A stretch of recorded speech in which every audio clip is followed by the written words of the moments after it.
हे हाती परळी कुंकू भाळी अंतरी तेवली ज्योतिंग भंडाऱ्याची मुठ उधळली पाप जळली कोटीग सेवेसाठी आलो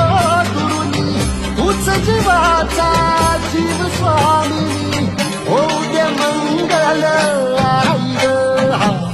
हाती परळी कुंकू भाळी अंतरी तेवली ज्योतिंग भंडाऱ्याची मुठ उधळली